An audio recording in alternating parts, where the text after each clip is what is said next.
Montague Rhodes James was born in Kent, England in 1862, the son of a clergyman, though from the age of 3 he was raised in Suffolk.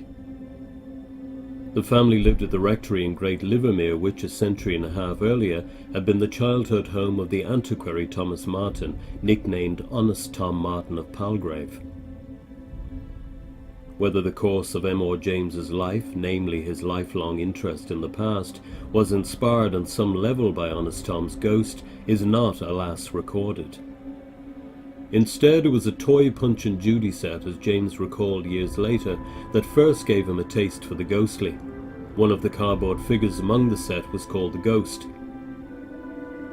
James went to study at Cambridge, where he would spend much of his adult life, first as a student and then as a Dom. His scholarly achievements are less widely known than his ghost stories, but he was a notable academic who catalogued virtually the entire collection of medieval manuscripts at Cambridge University, and was an influential director of the Fitzwilliam Museum at Cambridge for 15 years. James's interest in all things antiquarian and medieval fed into his ghost stories, which he would read to his fellow Dons on Christmas Eve. In many ways his ghost stories are traditional in their form, at a time when his contemporaries, such as his namesake Henry James, were writing tales that treated the supernatural with skepticism and ambiguity, as in Henry James's The Turn of the Screw. M.R.James tended to adopt a less equivocal line in his treatment of the supernatural.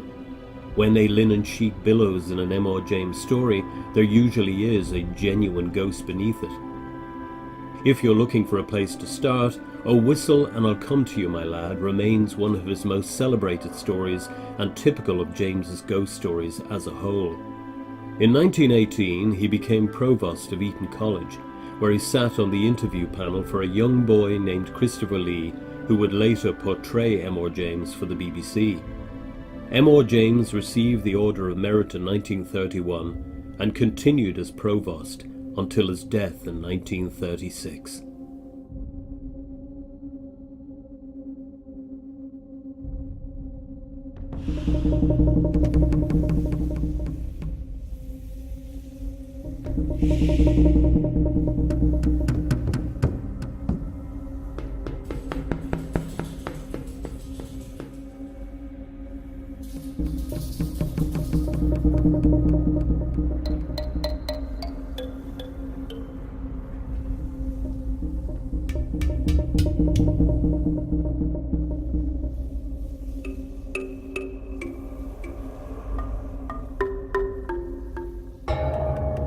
Every great story starts with a journey, and for us it starts on the North Norfolk Railway, a location much loved by filmmakers shooting period melodrama, and of course a featured television location for A Warning to the Curious, as directed by Lawrence Gordon Clark.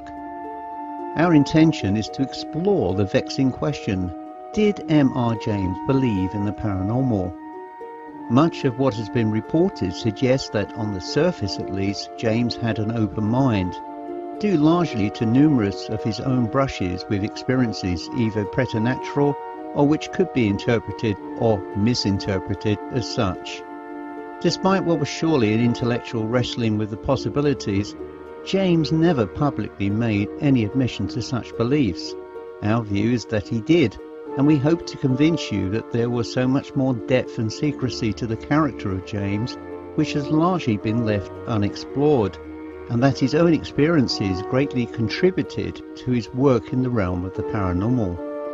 And if M.R.James is considered the father of the modern ghost story, then Lawrence Gordon Clark, the highly innovative BBC director of many of James's successful television stories, and Jonathan Miller, who directed the earlier BBC production of Whistle When I Come to You, My Lad, are certainly the masters of interpretive landscaping with their wonderful yet almost minimalist productions brought to the delight of viewers on the small screen across the English-speaking world. And so we focus on two stories for our investigation: the original text of O Whistle When I Come to You, My Lad, and A Warning to the Curious, as well as on Whistle When I Come to You, which Miller produced in 1968, and the later production by Clark in 1971 of A Warning to the Curious. We will show you why the original locations were moved elsewhere along the East Anglian coast, and why these interpretations actually sit much closer to the spirit of James's storytelling, which I'm sure the great man would have approved of. Walk away from the sea and the town, past the railway station, and turn up the road on the right. It is a sandy road, parallel with the railway, and if you follow it, it climbs to somewhat higher ground. On your left, you're now going northward, is heath. On your right, the side towards the sea, is a belt of old firs, wind-beaten, thick at the top, with the slope that old seaside trees have. Seen on the skyline from the train, they would tell you in an instant, if you did not know it, that you are approaching a windy coast. Well, at the top of my little hill, a line of these firs strikes out and runs towards the sea, for there is a ridge that goes that way, and the ridge ends in a rather well-defined mound, commanding the level fields of rough grass, and a little knot of fir trees crowns it. And here you may sit on a hot spring day, very well content to look at blue sea, white windmills, red cottages, bright green grass, church tower, and distant Martello Tower on the south.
I have spent my entire life fascinated by ghost stories.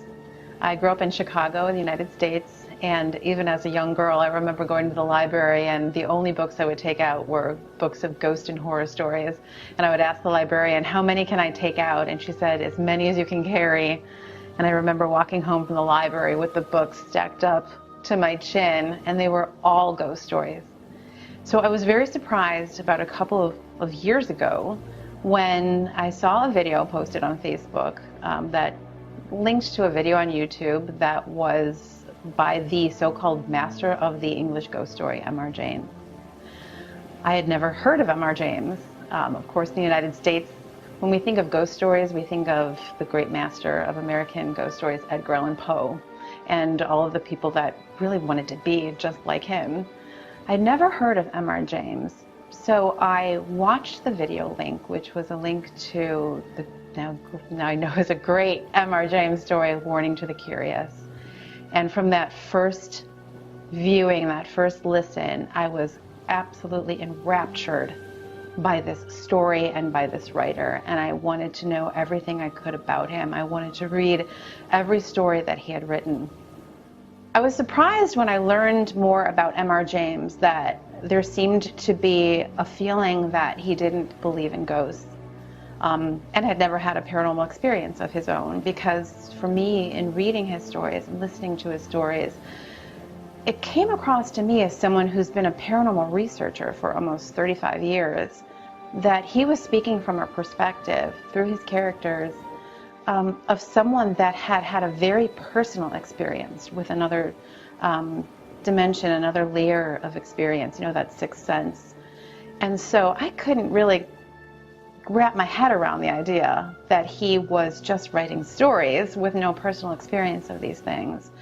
And as I learned more about his life and got interested in the details of how he grew up and how his mind developed and his life developed, I began to see in the details that there were very specific experiences that James had, which he interpreted as dreams, nightmares, things in his imagination, which I feel could have actually been experiences that he had with the paranormal at locations where he lived or worked, or that he actually had a sixth sense of his own, that he actually had some kind of psychic functioning that he was aware of from the time when he was very young. There were very specific circumstances like this that we see throughout his life. Very early on in his life in the rectory at Great Livermere as a child, he talked about having vivid dreams of a ghost coming into his rectory bedroom.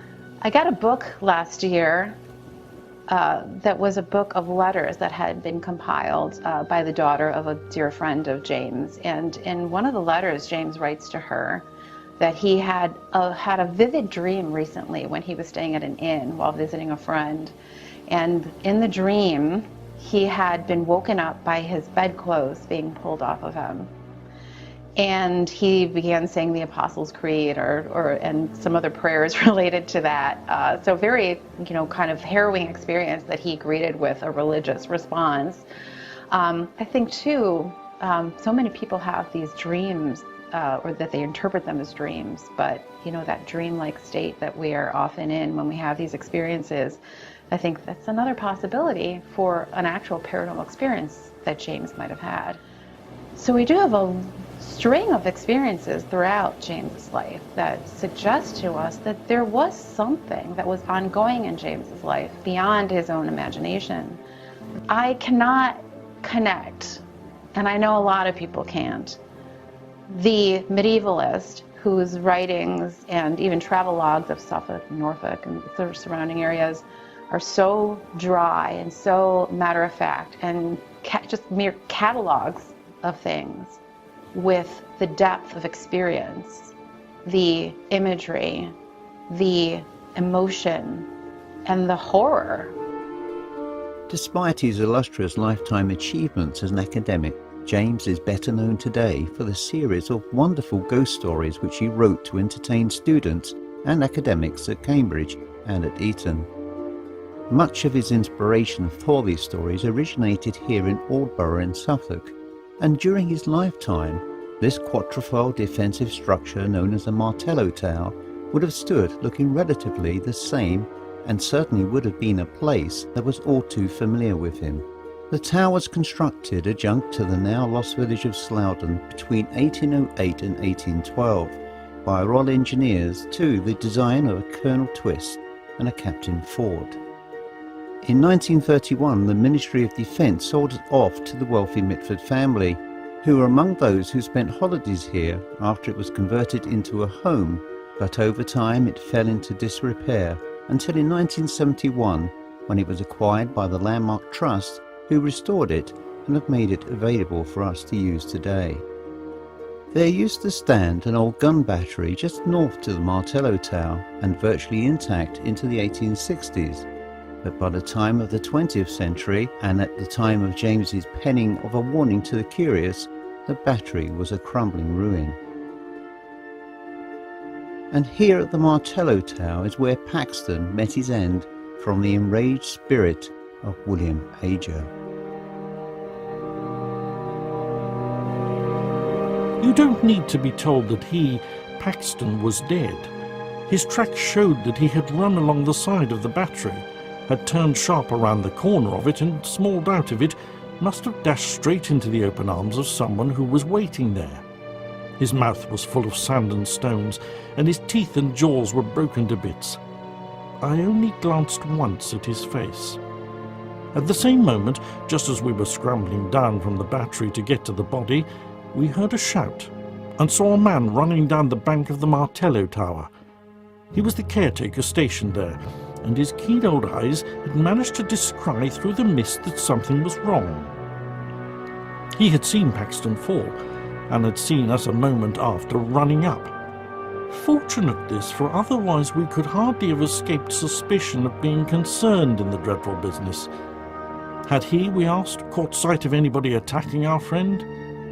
He could not be sure.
Montague Rhodes James was born at the clergy house at Goodenstone, Dover in Kent in the year 1862.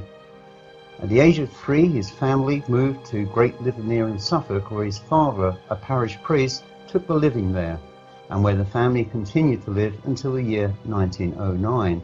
And for Monty, he regarded this as his own natural home, because bearing in mind his life as an academic took him to many different places where he lived or travelled to, but for him, Great Livermere was always home. During his early childhood years, and which obviously laid the foundation for the man that was to be Provost of King's College, Cambridge, and Provost of Eton, he was able to immerse himself in his father's extensive private library of ancient books and manuscripts.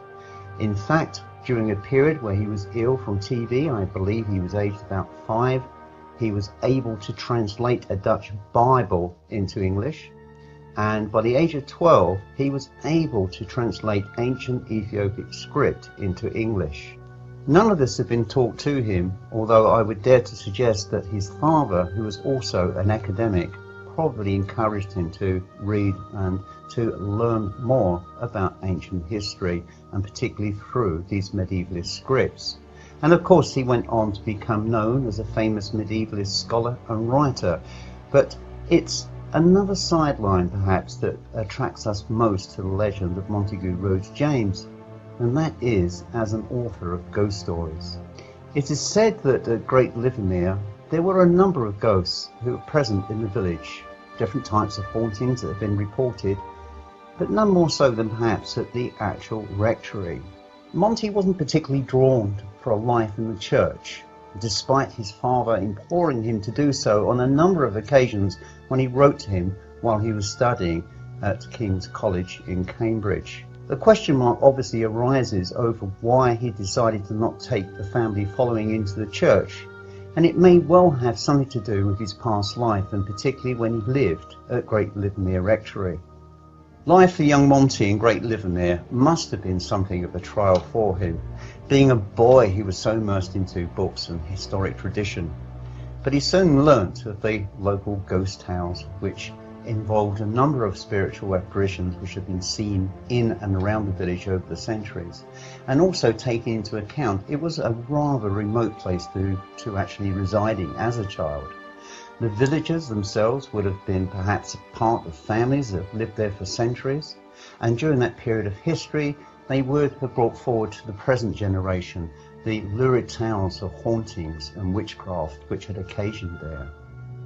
And when one looks at the Brecklands, almost historically an arid wasteland which was used for strict farming on one period of history and allowed to rest and lay fallow for other years until the land could be retilled again.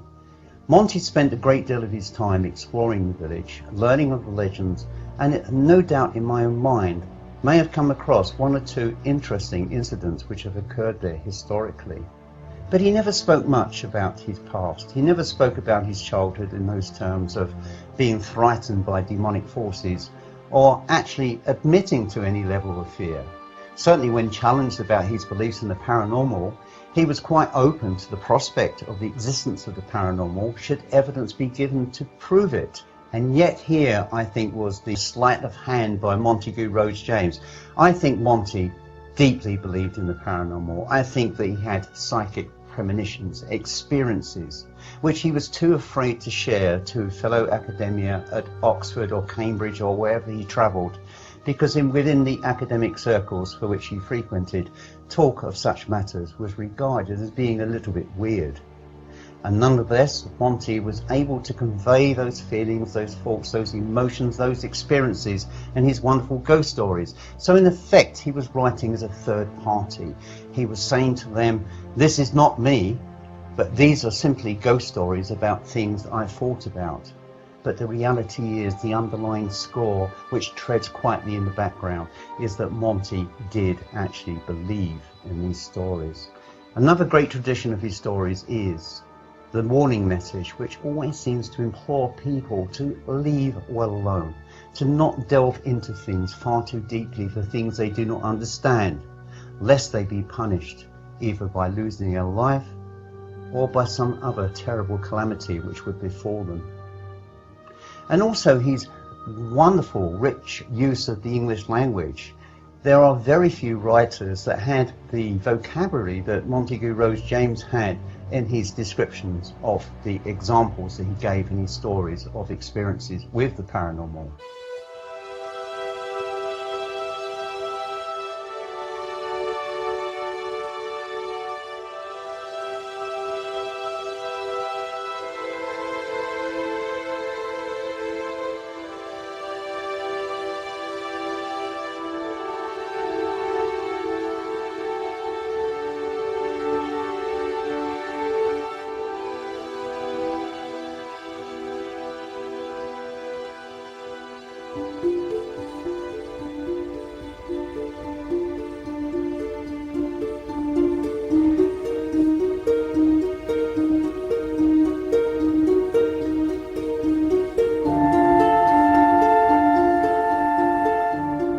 Here I am inside Plume's library in Malden in Essex, which is rather unique.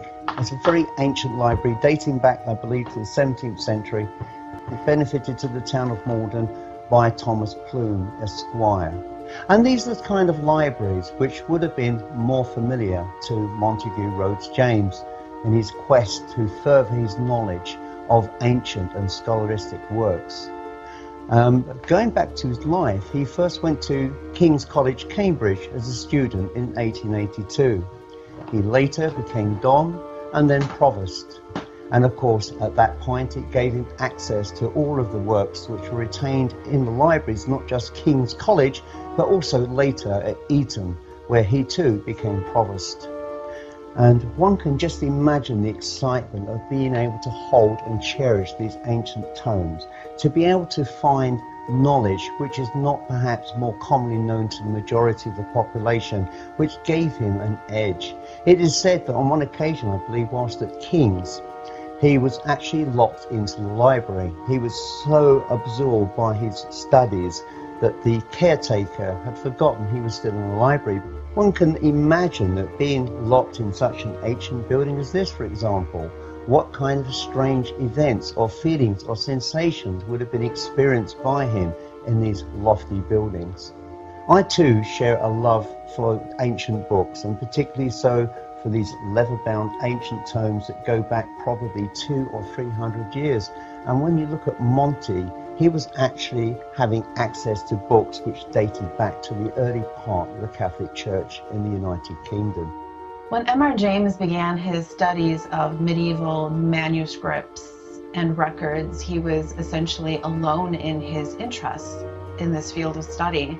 While most of England had sort of moved on into this essentially whitewashed version of Christianity, which was very much cleaned up from what most people felt were these old, florid and horrid ideas from medieval Christianity of demons and devils and monsters and eternal punishment.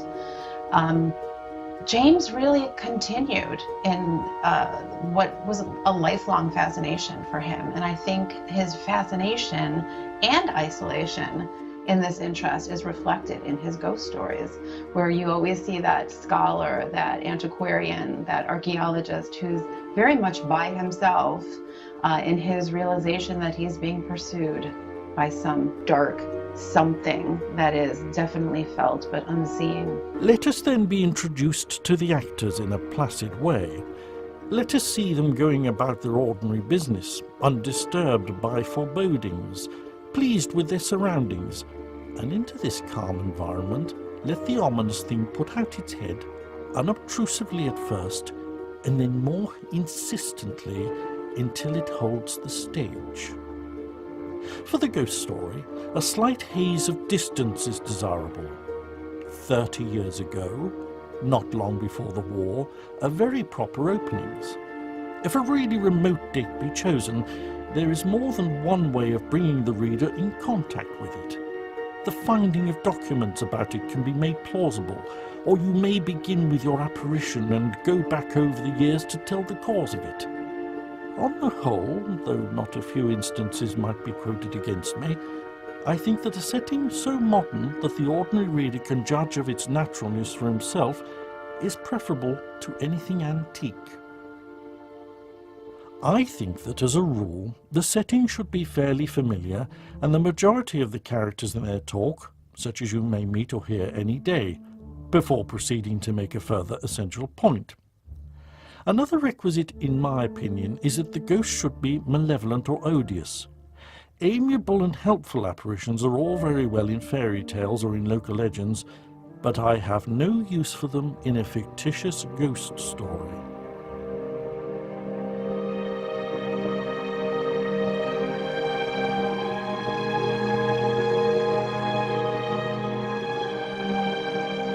We're here at the Church of St. Peter at Wenhaston in Suffolk, and the first written record of the church's existence is found in the Domesday Survey of 1086, when it was noted that the village of Wendestuna possessed a mill, a church, and woodland sufficient to feed 16 hogs, and in fact a thriving pig farming industry remains today in the fields between Wenhaston and Southwold.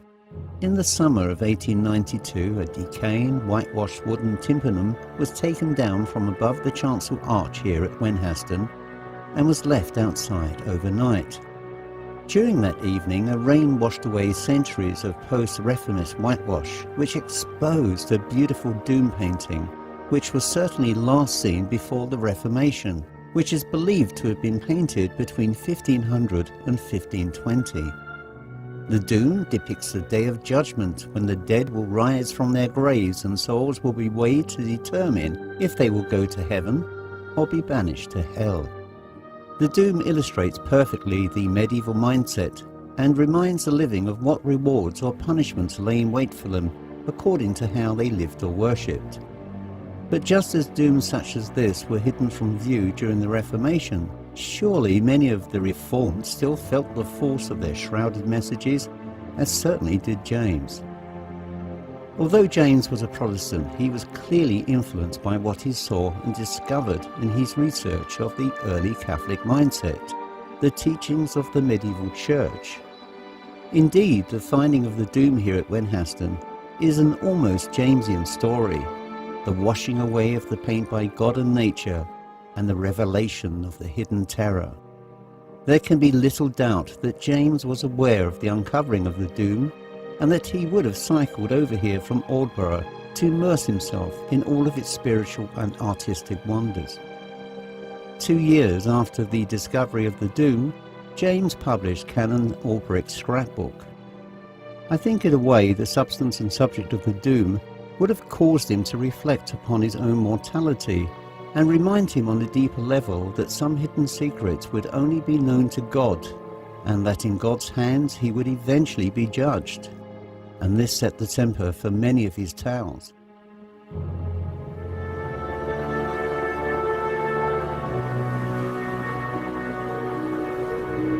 At first you saw only a mass of coarse matted black hair. Presently it was seen that this covered a body of fearful thinness, almost a skeleton, but with the muscles standing out like wires. The hands were of a dusky pallor, covered like the body with long coarse hairs and hideously taloned. The eyes, touched with a burning yellow, had intensely black pupils and were fixed upon the Throne King with a look of beast-like hate. Imagine one of the awful bird-catching spiders of South America translated into human form and endowed with intelligence just less than human, and you will have some faint conception of the terror inspired by the appalling effigy. One remark is universally made by those to whom I have shown the picture. It was drawn from life.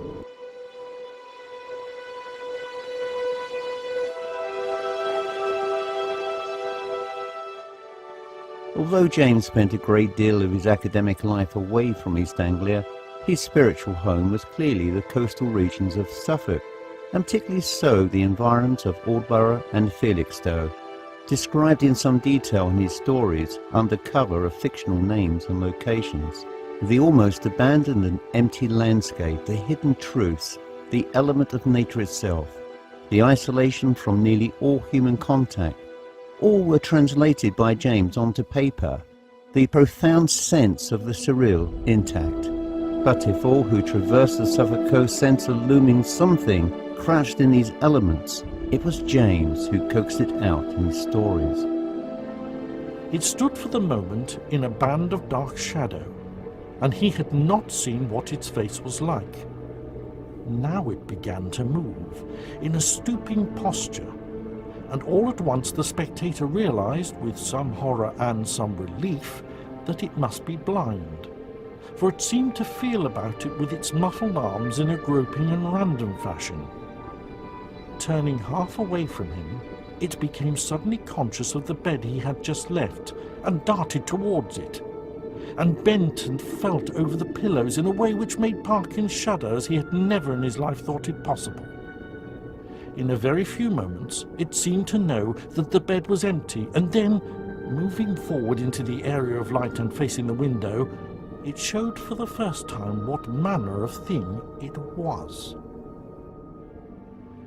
Story tells the tale of an introverted academic who happens upon a strange whistle while exploring a Knights Templar cemetery on the East Anglian coast. When blown, the whistle unleashes a powerful supernatural force that terrorizes its discoverer. And the story was first published in 1904 in Ghost Stories of an Antiquary, the first collection of ghost stories that James published based on tales he had written at Christmas himself, for entertainment for audiences of friends and selected students at Eton and King's College, Cambridge, where he was provost. The first adaptation of this, one of James' most loved stories, was made by the BBC in 1968 and directed by Jonathan Miller and broadcast as part of the BBC Art Strand Omnibus. This production inspired new yearly productions of M.R.James's television adaptations known as A Ghost Story for Christmas, that is from 1971 to 1978 and 2005 to 2006. Both adaptations uses James's story as a basis but alter a number of key aspects of the tale, including the settings themselves. For it was on the wild beaches and in the ancient forests of Norfolk, not Suffolk, where most of the well-known adaptations have been largely filmed, a place with an atmosphere that remains today very similar to the Suffolk coast of James's time. And now followed another little discovery. A portion of soil fell inward as he scraped and disclosed a small cavity. He lighted one match after another to help him to see of what nature the hole was, but the wind was too strong for them all. By tapping and scratching the sides with his knife, however, he was able to make out that it must be an artificial hole in masonry. It was rectangular, and the sides, top and bottom, if not actually plastered, were smooth and regular. Of course it was empty. No. As he withdrew the knife, he heard a metallic clink, and when he introduced his hand, it met with a cylindrical object lying on the floor of the hole. Naturally enough, he picked it up, and when he brought it into the light, now fast fading, he could see that it too was of man's making. A metal tube about 4 inches long and evidently of some considerable age. Parkins, the protagonist, a sceptical Cambridge professor, is on holiday in the town of Burnstow, on the southeast coast of England. While investigating a Templar ruin for a colleague, he finds a whistle with 2 Latin inscriptions. The first inscription is biblical. Parkins translates it as, "Who it is that comes," and the second inscription means roughly, "Thief, blow, weep." Not knowing that, Parkins blows the whistle, and back at his hotel the following night, he dreams of a man fleeing towards him in a state of extreme fear and exhaustion before collapsing right in front of him. And in the distance the pursuer appears, moving in a strange fashion and with incredible speed. The next day he encounters a boy who was terrified by the white figure which had appeared at the window of Parkins' hotel room. Upon returning to his room, he notices that the room's second unused bed is in disorder. Later, while alone in his hotel room, he sees something get up from the adjacent and empty bed. The figure made up of the bedclothes attacks Parkins, but on this occasion he is saved by one of the other guests. In his introduction to collected ghost stories in 1931, M.R.James stated that Burnstow in "O Whistle and I Come to You, My Lad" was based on Felixstowe in Suffolk. The golf course atop the sand dunes is still there today and complete with an original Martello tower. The Globe Inn was actually based on the Bath Hotel, where M.R.James often stayed when holidaying in Felixstowe. The Bath Hotel was built in 1839 for John Cobbold and originally called the Hamilton Hotel. It has been referred to as the Hamilton Arms, which was renamed the Bath Hotel in the 1860s. It may also have been at one time the Hamilton Temperance Hotel. The hotel burned down on April 28, 1914, after incendiary devices were planted by militant suffragettes Hilda Burkitt and Florence Tunks, who set fire to the hotel as part of their Votes for Women campaign. The hotel was empty at the time but was completely gutted. Crowds gathered for their trial at Bury Assizes on the 29th of May, where they both received prison sentences. Clearly, a lack of historical detail necessitated a number of changes to the 1968 production, and instead the focus for filming was switched from Felixstowe to mostly the Norfolk coast, at locations preferred because of its considered remoteness and natural ethereal atmospheres, a condition much loved in M.R.James's stories.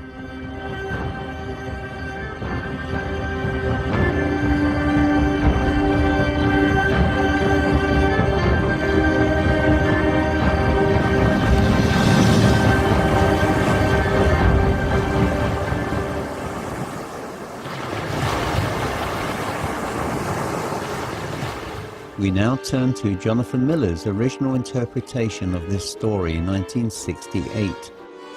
This adaptation itself changes a number of aspects of James's story, turning the academic described as young, neat and precise of speech into a bumbling, awkward, middle-aged eccentric. Described as a masterpiece of economical horror that remains every bit as chilling as the day it was first broadcast. A BBC press release for its repeat showing in 1969 stated that it was an unconventional adaptation, remarkable both for its uncanny sense of period and atmosphere, and for the quality of the actors' performances. In a letter to a friend's daughter some 24 years after the publication of Oh Whistle and I Come to You My Lad, James related that he had recently had a harrowing dream in which the bedclothes were pulled from him during the night by an unseen person, a ghost, an affront which he fought off with prayer against the protestations of the phantom. Was this merely a bad dream, created in the slumbering imagination of a master of literary nightmares? Or perhaps not a dream at all, but the latest in James's ongoing encounters with the preternatural through his own psychic abilities? Or was it in fact a ghostly visitation? Or was this life imitating art? Had James attracted to himself through his studies and his curiosities some unnamed something, as had every one of his own unfortunate characters? A Warning to the Curious was first published in 1925 in James's A Warning to the Curious and Other Ghost Stories. The tale tells the story of Paxton, an antiquarian and archaeologist who holidays in Seaborough and inadvertently stumbles across one of the 3 lost crowns of Anglia, which legendarily protected the country from invasion. On digging the crown up, Paxton is stalked by its supernatural guardian. Written a few years after the end of the First World War, A Warning to the Curious ranks as one of M.R.James's bleakest stories. Paxton explains that he has some interest in the architecture of medieval churches. Whilst visiting one such place, he learns of a local legend about a buried Anglo-Saxon crown that protects the country from invasion. Linked to this are a deceased family called Aja, who were sworn to guard the crown. Paxton states he found the crown, but had been stalked ever since by its supernatural guardian, to the point of desperation. Both the narrator and Long are moved by Paxton's story and decide to help him return the crown. During their successful mission, both men have some appreciation of being under surveillance by a very supernatural presence. The next day, the narrator and Long are to meet Paxton for a walk, but discover him gone. A servant states that she saw Paxton running towards the beach, having heard his friends call for him. The 2 men set off after Paxton onto the beach, where a thick sea mist descends, making visibility poor. The 2 men come across Paxton's body, and he is met a violent end by the old battery next to the Martello Tower. An independent witness at a subsequent inquest absolves them of any involvement. The narrator states that they keep the location of the crown secret, finishing by saying that he has never been back or even near Seaborough since. Seaborough, described in his story, is actually the Suffolk coastal town of Aldborough. In his introduction to Collected Ghost Stories, James confirms as such. His grandmother, who died in 1873, lived there at Wyndham House, and James saw her there often, and as such had gained an intimate knowledge of the area, including certainly the local tales of a Black Shook, which had been written of in the 1891 collection Ghost and Bogey Tales of East Anglia by, strangely enough, an M.H. James.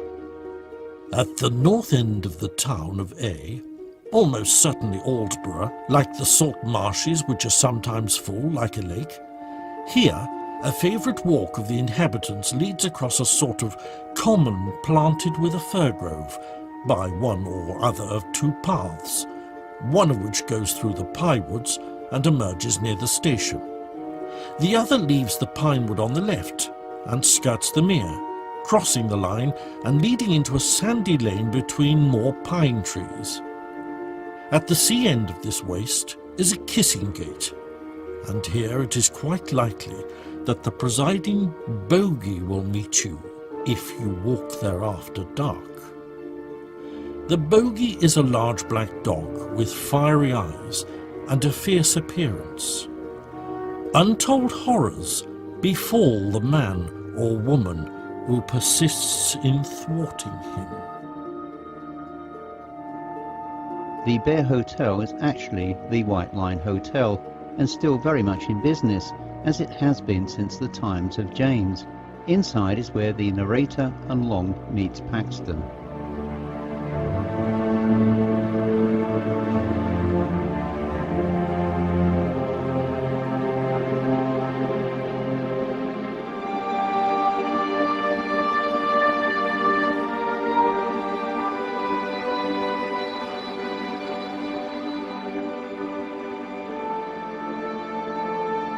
Today the cottage is for many but an obscure ruin that lost its sense of purpose when the mere was drained many years ago.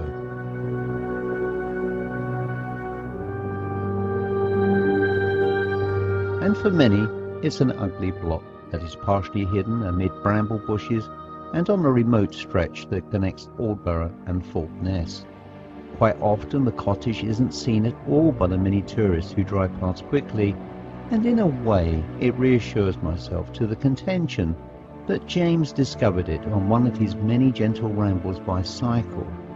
One could almost imagine the lonely cottage keeper outside chatting or waving to James, and in a way there is an indelible mark in the bones that still stand, that underscores its remoteness amid the surrounding marsh and sea, that would today still be all too familiar to James.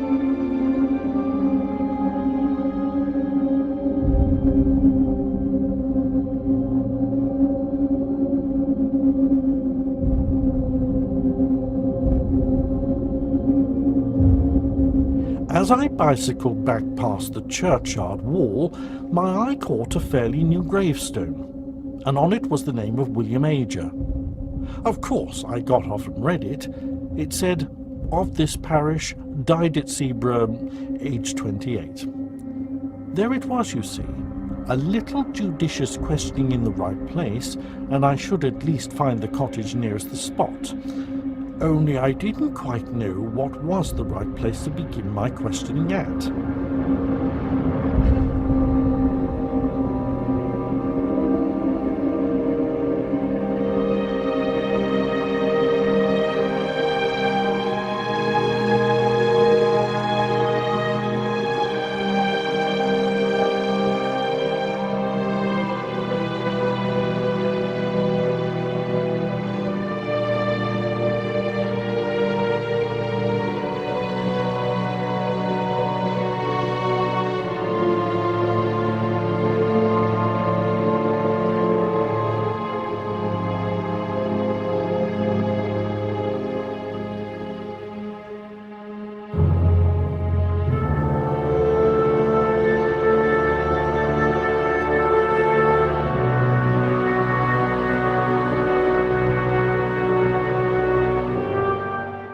According to the writer Ronald Blythe, James was attending a service here at Peter and St Paul's Church with his grandmother when, as the national anthem was being played on the organ during a service, he suddenly burst into tears and left the church.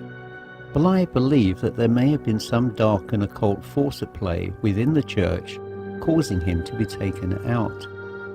Of course, this story is largely apocryphal and cannot be verified, but Blythe suggests something very intriguing.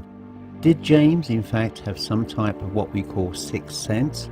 If so, did this ability contribute to his academic pursuits and literary imagination? What exactly did James see in the church that day here in Aldborough, and was it the first or last? At another level, we may ask, did M.R.James fear he was being punished for being involved with matters best left alone? Did James feel somehow cursed by his dark biblical pursuits and have a real fear of befalling the kind of fates he often created for his victims? Did he himself feel pursued by something and never quite alone in his own life?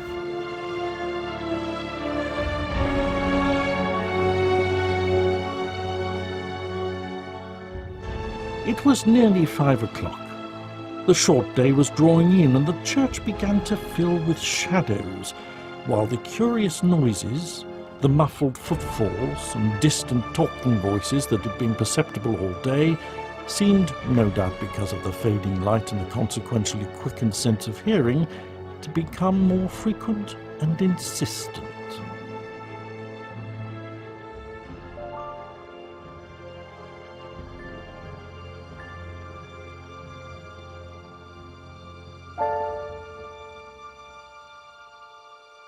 Paxton, Henry Long and the narrator walk through the churchyard on their way to return the crown.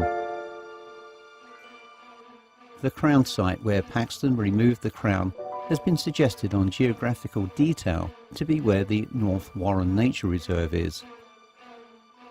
In 1972, another story was adapted, this time by Lawrence Gordon Clark for television, as the second instalment of the BBC's A Ghost Story for Christmas strand. As with previous instalments, it was first broadcast on BBC One at 11 p.m. on Christmas Eve. It starred Peter Vaughan as Paxton, Clive Swift as Dr. Black, an amalgam of the unnamed narrator and Henry Long from the original short story, and played by John Kearney as William Ager. There are a number of differences between the film and the original short story. The film's opening sequence takes place some 12 years before Paxton's visit to Seaborough and Thruxton, as the towns are called in the adaptation, at a time when William Ager is still alive. It establishes how seriously Ager takes his role as guardian of the crown. In Clark's adaptation, you can quite well imagine the fear that Ager's character generates as he stands high over the archaeologist as some Machiavellian character, reminiscent of the statue of the dead commendatore in Mozart's production of Don Giovanni. And of course, as the unrepentant Don Giovanni was dragged off to hell, Clark's character was fittingly hacked to death with a billhook. Another example, perhaps, of James's notion to leave well enough alone. But to understand the fear of being alone in a desolate place, you firstly have to go back to an age without instant communications, or indeed the internet. In these times and places, you are alone and exposed directly to the forces of nature, a place where nobody would hear you scream, a place where your body would not be found for days or maybe weeks. These are places of isolation where the mind accentuates the sounds of the landscape, and where hidden eyes are seemingly watching with malevolent intent. Clark drew well on those senses and was able to connect the viewer into the story in a way that made some feel very vulnerable and helpless, as in the case of the archaeologist and Paxton. As with Miller's earlier production, modern Aldborough was generally unsuitable as a location to film, and so, as with Miller's choice, he instead looked towards the more remote areas of the Norfolk coast for much of his filming, of which Holcombe plays a major part.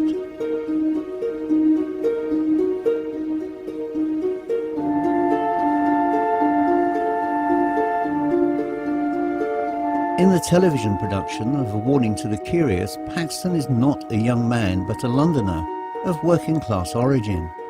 He has recently been unemployed after the company where he worked for 12 years went out of business. He is only an amateur archaeologist and is entirely self-taught. Paxton already knows the legend of the Three Crowns before travelling to East Anglia. He goes there with the specific intent of finding the one remaining crown. He wants to prove that a successful archaeologist does not have to be a university man to make a name for himself or to make his fortune. Paxton's poverty is established earlier in the film when the soles of his shoes are shown to be badly worn. At the film's climax, the ghost of William Ager chases Paxton back to the hill where the crown is buried. Paxton is hacked to death. As with the archaeologist 12 years earlier, the film ends with the suggestion that, after the death of Paxton, the ghost of William Ager has begun to pursue Dr. Black. As with Miller's earlier production, modern Aldborough was generally unsuitable as a location to film, and so, as with Miller's choice, he instead looked towards the more remote areas of the Norfolk coast for much of his filming. The Bear Hotel, in Clark's version, a private property, Shipwright's Cottage in East Quay Road, Wells next to sea, was used. Differing a great deal from the upmarket White Lion Hotel, it adds a more humble and sombre location for the 1930s recession adaptation which Clark used for good effect. Friston Church. Here Clark used the very atmospheric location of St Mary the Virgin Church in Haysborough. Haysborough Lighthouse was used as a replacement to the Martello Tower in Seaborough as shown on the screen. We filmed at Holcombe Gap in North Norfolk in late February. It was consistently fine cold weather, with a slight winter haze which gave exactly the right depth and sense of mystery to the limitless vistas of the shoreline there. I tried to make Warning to the Curious as essentially a silent film, with the tension building slowly throughout the visual images. Paxton's spade strapped to his suitcase when he arrives on the train, the cutthroat razor laid along the name in the prayer book, the distant dark figure watching him wherever he goes, and above all, the great open spaces in which he stands vulnerable and alone, and then suddenly, the claustrophobia of the dark hotel room where he's shut in with the demon that's scratching at his suitcase to get the crown. M.R.James died on June 12, 1936, as Provost of Eton College, Berkshire. After the funeral, which was attended by past and present students, friends and staff, his body was finally laid to rest in Eton Town Cemetery. Much later, the effects of his life were cleared from his home, and among them an unpublished short ghost story, simply entitled A Vignette, and written a few months before his death, and later published in November that year in the London Mercury. By definition, a vignette in literature is a short scene that focuses on one moment that is especially powerful or significant. Though vignettes are brief, they often carry proportionately more emotion, since the author has chosen that brief moment to highlight for some important reason. The wordplay employed here is especially important, since it reveals some detail into James's childhood at the rectory in Great Livermere, upon which the story is based, and may finally lay to rest whether or not he believed in the paranormal. Through that hole a face was looking my way. It was not monstrous, not pale, fleshless, spectral. Malevolent I thought and think it was.